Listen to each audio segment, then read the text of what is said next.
Salawan Salawan dance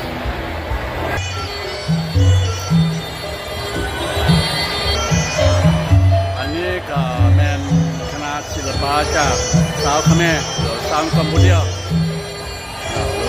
าแต่ข้าพเจ้าก็บ่ได้เข้าใจว่าต้องมีนักฟ้อนจากชาวเขมรมาเพราะว่ามื้อนี้ก็เป็นบุญชาวเขมรเนาะอยู่วัดเขมรก็มีเพราะว่าข้าพเจ้าก็ได้ลงคลิปไปแล้วเราบ่เข้าใจว่าข้าพเจ้ามีคณะเขมรมาฟ้อนในงานปีใหม่ลาวเนาะประมาณนี้ This is the Khmer group performance. Today, you know why? You know what? Because today they have like Khmer New Year too in Khmer Temple. Or maybe form another program. I don't know. อันนี้ก็เป็นคณะนี่ก็เป็นคนคณะของชาวเขมรนะครับ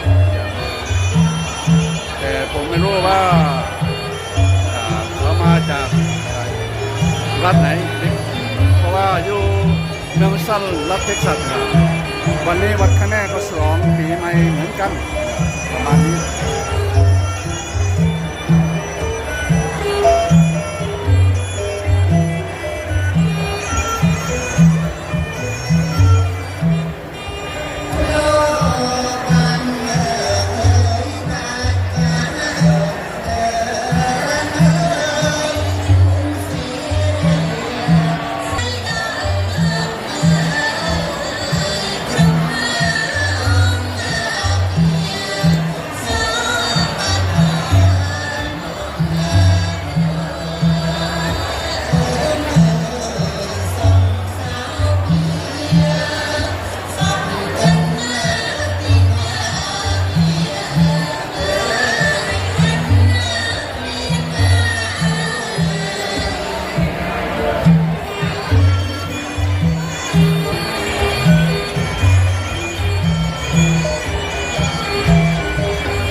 Everybody know this song.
teacher มันมาอยู่ด้วยกันแล้วเธอเขาได้รางวัลตั้งแต่จะมีอันนี้ก็เคยเป็นแดนเซอร์นะเดี๋ยวนี้มาเป็นได้ครูสอนว้าว you did an awesome job I'm stand next to you girls ก็เสิร์ชนักสายสมรมามอบรางวัลมามอบรางวัลให้ลูกๆหลานๆเนาะเพราะว่าเจ้าผมสีขาวงามๆอะไรเป็นตู้แล้วเนาะถ้าผู้ใดอยากให้กำลังใจลูกหลานเนาะเวลานี้ก็ให้ได้เลยเนาะคนละสองให้กำลังใจลูกหลานเนาะ Just do it a little bit. Open up your envelope so you get more money. มาแล้วอีเมลมาแล้วเด็กกำลังใจเนาะให้ลูกหลานเนาะ They work very hard every Sunday. They're here. Every Sunday. I'm still sleeping. But this girls here, you guys did an awesome job. I'm really proud of y'all. You did a good job. ผู้ใดเป็นให้กำลังใจลูกหลานเนาะคุณละ2บ้างคุณละ100 200ก็ได้เนาะซึ่งเรื่องแบบนั้นไม่ได้เลยไม่ไปยืนหัวขึ้น This is the third round for the flower round. The final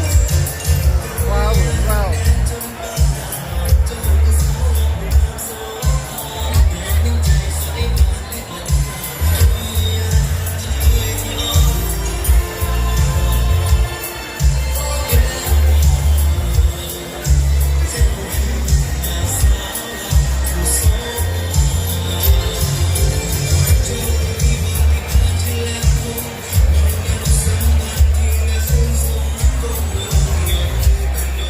ก็เป็นรอบสุดท้ายเนาะ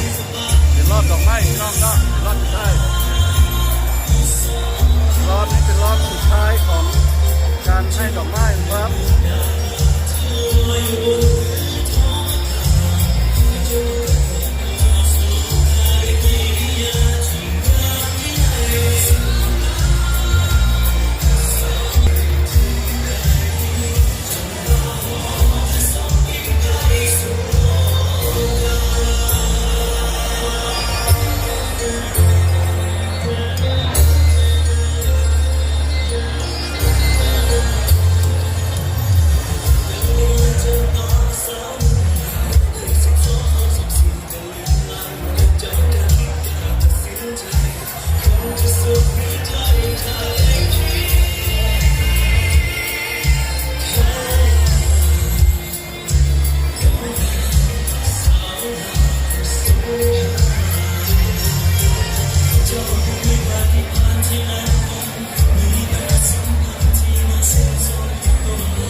จากรอบนี้เป็นการเก็บคะแนนถ้าเบิ่งว่าผู้ใดที่เป็นนักศึกษาของปี2025เนาะเมื่อนี้ parade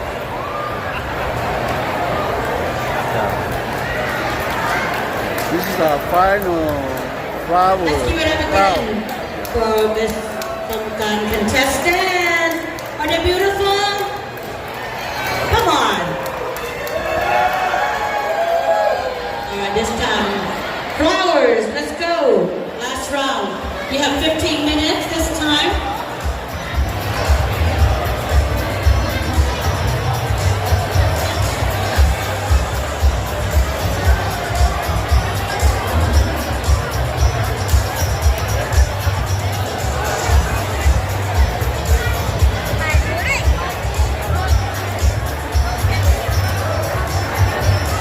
Yep, final round.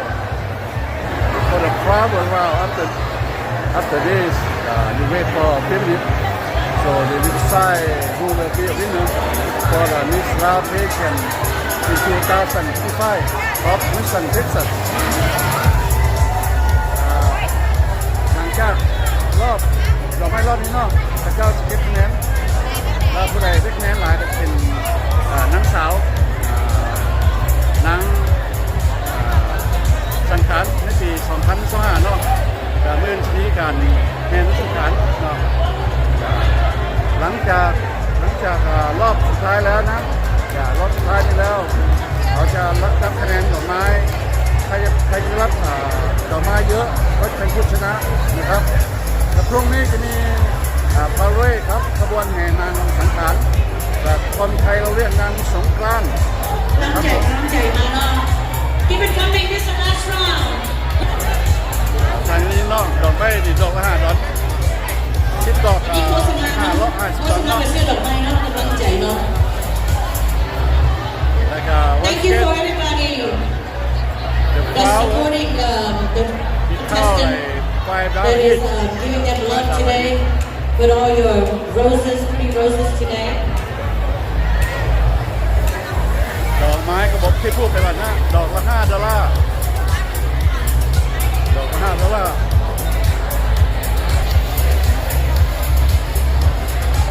สายเปรย์แล้วนี่สายเปรย์แล้วนี่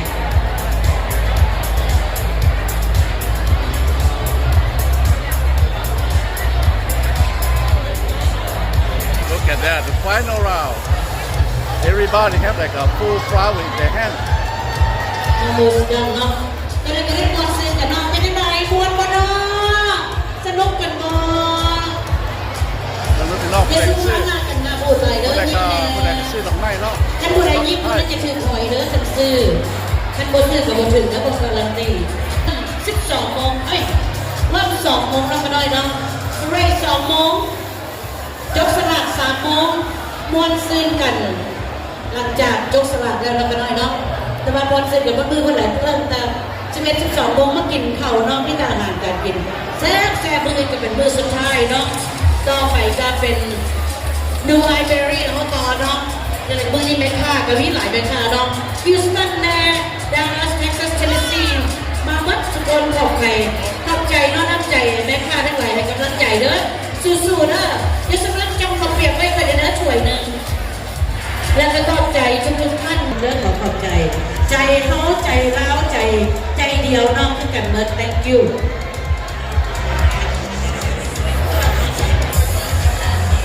We hope to see everybody here tomorrow as well. โอ้ประธานเขาหาจะงานอื่นมากกระดอยเลย Yeah, this is another Cambodia dance. Also, the Cambodia temple. So they do have like India too. Also as well, Thai temple. They do the same day today. Laos, Thai, Cambodia. They do have the ceremony or celebration of the New Year today. But some the Khmer or Cambodia they come join in Laos, India, in Laos temple. ว่าข้าพเจ้าก็รู้ว่าคณะคะแนนนี่มันจะใส่เนาะเพราะว่าที่นี่วัดคะแนนเขาเจ้าก็มีการลองที่ไปให้กันเนาะที่แม้แต่หลายบักหลาย ที่ว่าวัดที่ยังบ่เฮ็ดจะเป็นได้เนาะก็ประมาณนี้ก็สวยงามเนาะญาติชาวเขมรครับที่มารำที่วัดเราครับแต่วันนี้ก็มีการฉลองที่วัดเขมรเหมือนกันนะครับ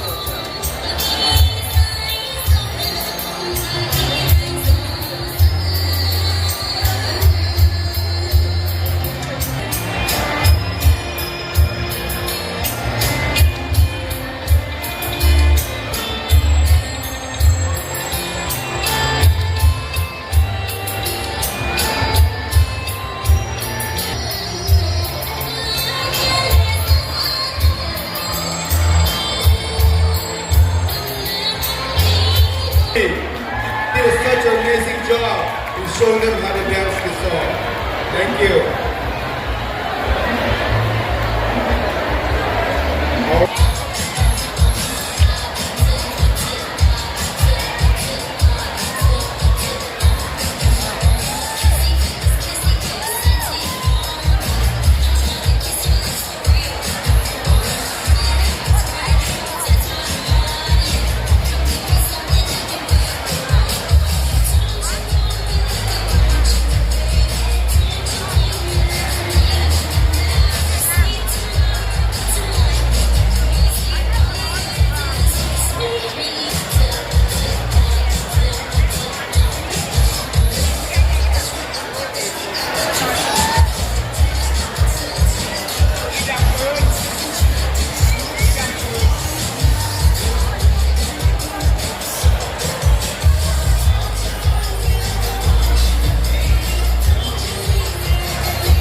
เจ้าเด้อ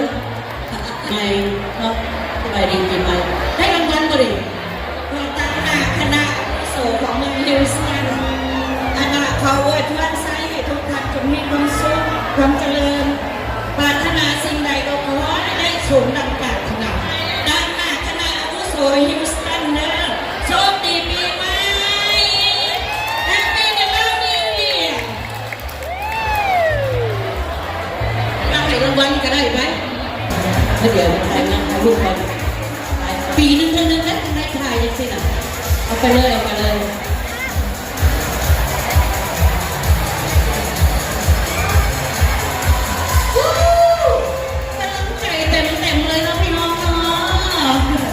Thank you. Young man. Come on, make some noise.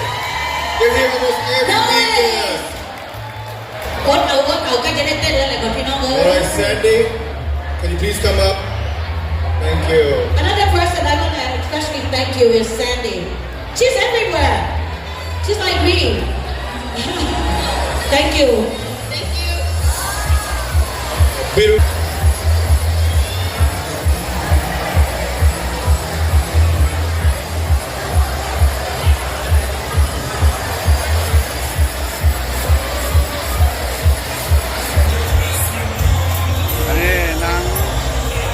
งามปีกายพี่น้องเด้อนางสังขารปีกายดิสารัสเซียมิสลานีย Please, Mr. Cody and Mrs. Possible คุณทราบว่าดีตอนนี้ก็รางวัลกองกองไทยแท้เป็นกำลังใจนะนางสาวสมการปีสุดท้ายก็ได้เนาะ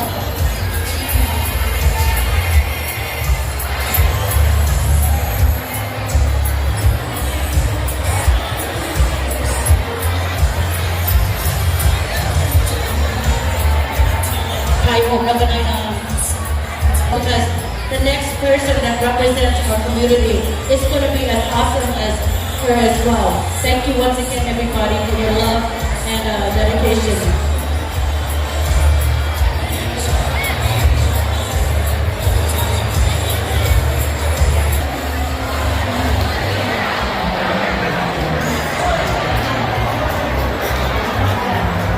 Number 2, Athena Manivan.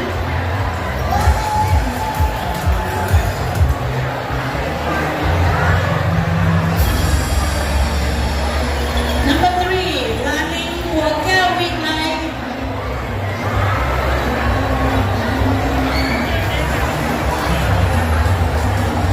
All right, that's number 4, Lina Kwangchan. Pachan. Contestant number 5, Masana Sisina.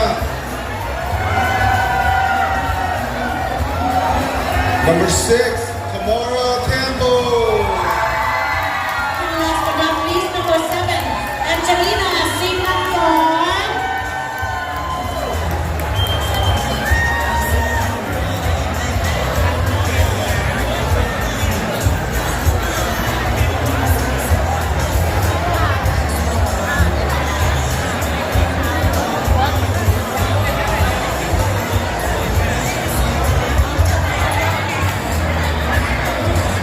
I want everybody to put your hands up once again for these beautiful, beautiful girls. You guys are all winners.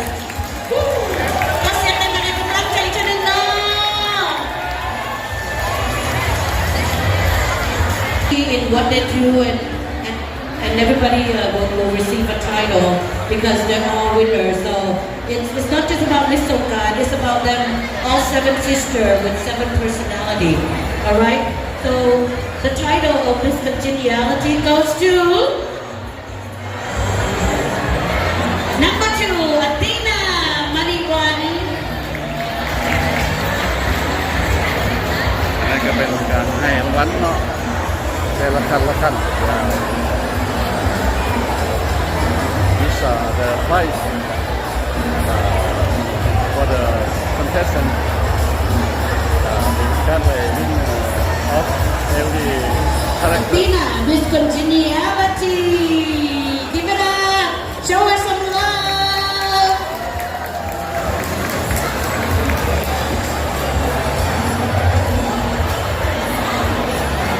Just 1 second. ท่านกำลังสาวก็มีเนาะจะเป็นรางวัลแบบว่า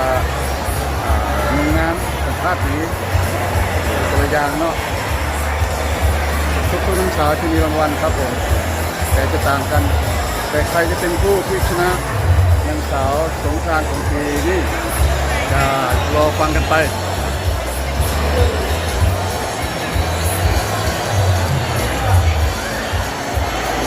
ในกระท่าเป็นกันเนาะว่าผู้ใดจะ To เป็น give our awards, please welcome Mr. Oak and Nina พรพั นัก นธ์ สำคัญของปี 2025 Lauston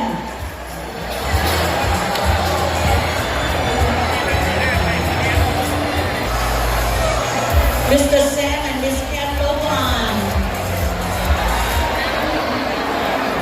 เขาเอิ้น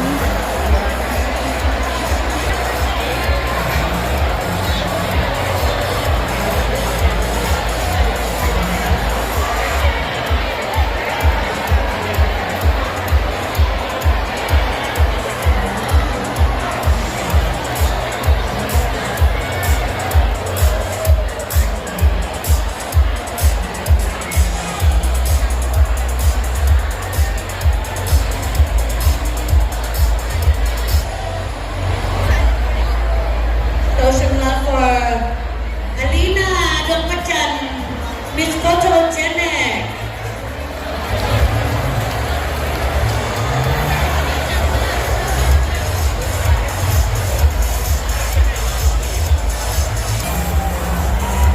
Tina Sinakon.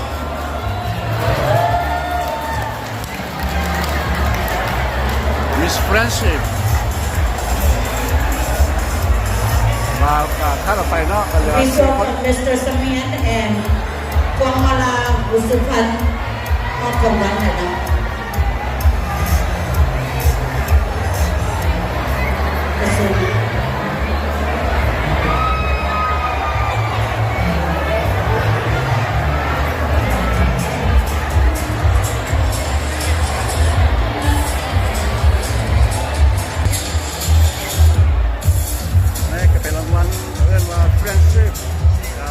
Show some love for number 1, Tina Sinakon, Miss Friendship. ว่าเพิ่นผู้ข้อมูลผู้ดีเนาะ ได้นำน้ำคือมิตรภาพนะมิตรภาพไว้ของ Friendship.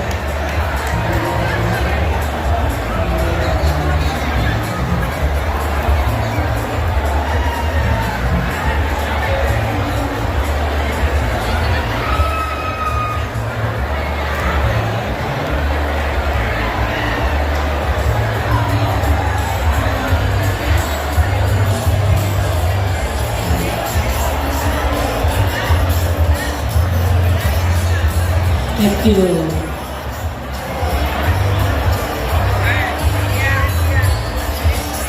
All right, for the next one, Miss Traditional, and the winner is แค่เราไป Laling Bua. Yeah, we lie.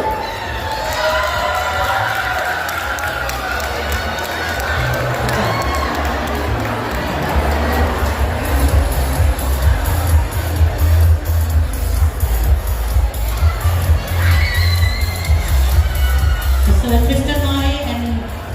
Mr. Noi Palawan and Tipawan Jankel. Why you don't love me? I said no.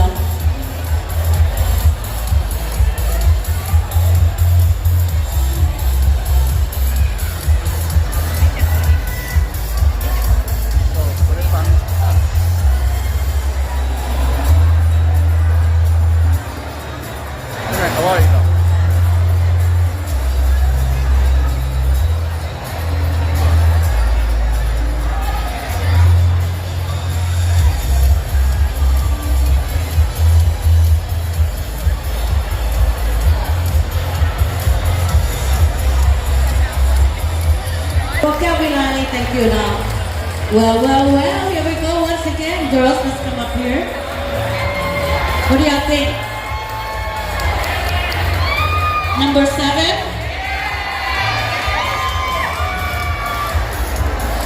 What are number? Number 6? Or number 5? Or number 0? beautiful, guys. But thank you once again. Any title here? You guys are awesome. You guys are beautiful. Great smile, great attitude. Thank you. All right, I have Miss Popularity, which just means that these are the girls with the most flowers today. So the winner is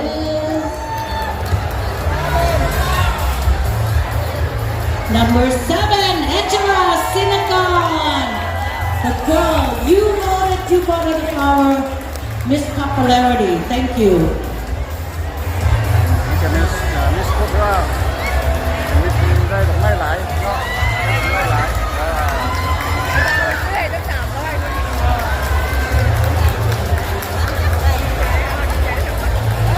All right, Mr. ขอเชิญให้แอดน็อกกันเลยให้มอบรางวัล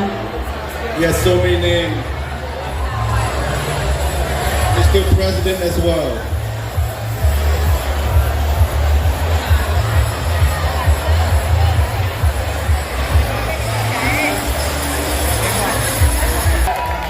Any title is great for these two girls because they're both beautiful. Beautiful, beautiful. What do y'all think?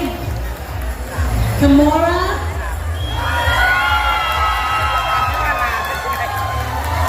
Bokasana? Any title will do. Okay, I'm going to announce the runner-up first. And the girl that stands behind with the name call is going to be Miss Songkran 2025. And the runner-up is... คนที่2เนาะคนที่2 second up ผู้ได้รับตำแหน่งที่ เดี๋ยวเดินช 2 มกันจบโบเห็น And the runner-up goes to number 6, Kimora Campbell. แก้วไอ้ว่านะnumber 5ได้number 6ได้ตอนนั้นรอดนะครับรอดมาที่บ้านที่2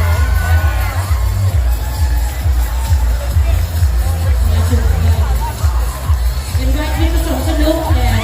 เล็กน้อยบรรยากาศต้องมีโกงมาแบบนั้นไหนเนาะ So number 5 is Miss Let's give it up for Kimora Australia Campbell. The Australia. runner-up of Miss Songkran 2025. เทปที่จะพร้อมเล่าที่จะสเก็ตเนี่ยพร้อมเล่าแต่คนเบอร์ที่5เนาะเป็นคนที่ว่าได้หนังสงกรานต์ปี2025ของเมืองมิสซันและเท็กซัสแล้วก็หารับไปแล้วเนาะก็คนที่ได้ Let's show some love for Kimora once again. นักสงกรานต์คือคนที่มาจากประเทศเราขึ้นมาจากประเทศเราครับเบอร์5ก็เป็นนางสงกรานต์ของปี2025ของเมืองมิสซันรัฐเท็กซัสในปีนี้ครับ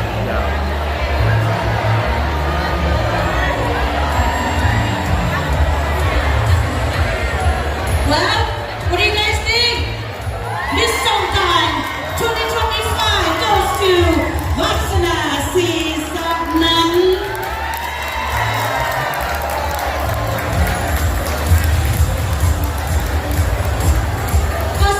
Show us some love, guys. จะมากันแล้วไหมเราภาษาอังกฤษกับอะไรเราจะได้เนาะพวกเขา say hello แล้วก็สบายดีที่ไม่เป็นจะลิงเนาะสบายดีปีใหม่ Thank you ขอเชิญหน้าวันนั้นอาจารย์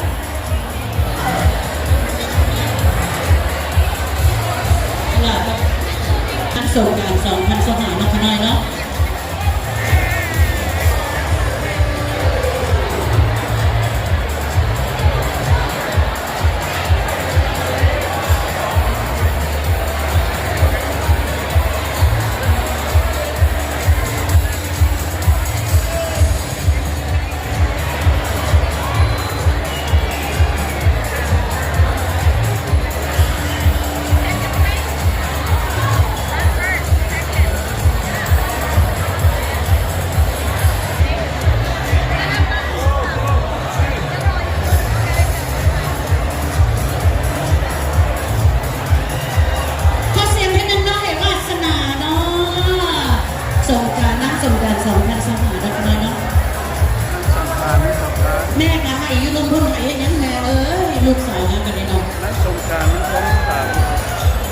รานต์ก็เป็นคนลาวพี่น้องเนาะสงกรานต์เป็นคนไทยประมาณนี้เขาบ่เป็นหยังเพราะว่าไทยกับลาวก็ลองปีใหม่กันเนาะก็บ่มีปัญหาอันนี้ก็ปีใหม่ใช่ไหมปีใหม่วัดลาวปีใหม่วัดไทยเฮ็ดพร้อมกันก็คนที่มาแต่ประเทศลาว Let's have the first walk as Miss 2025 now.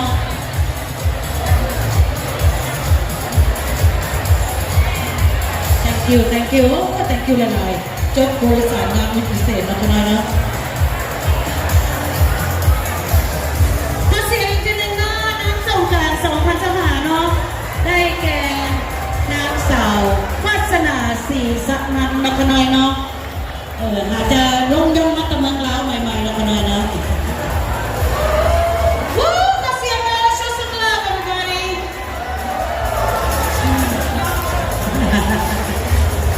Thank you ขอรับที่แรกนะคุณมาขอมอบรางวัลให้นางงามเลยนะประเสริฐเลยเดี๋ยวนะรับที่แรกมอบรางวัลนะประเสริฐนะ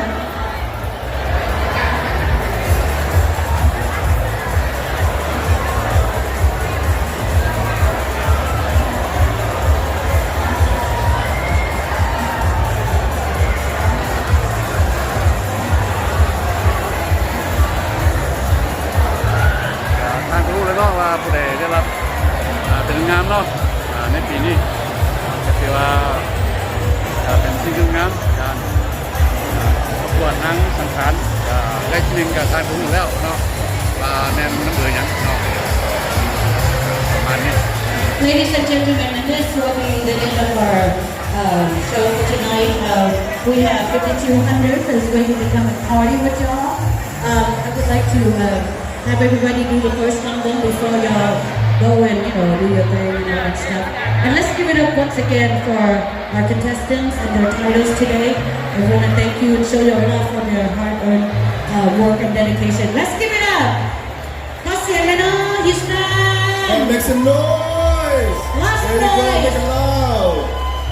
Thank you, thank you. ขอขอบใจทุกท่านที่มาชมอย่าลืมกดไลค์ต้องเห็นติดตามเนาะ Thanks for watching. Don't forget to like, comment, and subscribe to Bell please. วันนี้ก็ผู้ใดอยาก เข้ามาชมนะ แม่เนาะคนที่แม่ติดมาได้ลูกแม่อีกแม่จะเข้าอยู่เป็นคนไทยลูกกับลูกนะผู้ใดอยากเป็นคนไทยลูกกับลูกก็ได้พี่น้องมัตตะคังโรพี่น้องแบบเราพี่เจ้าเลย Alright you guys can go take pictures with your family now. I want to take pictures too.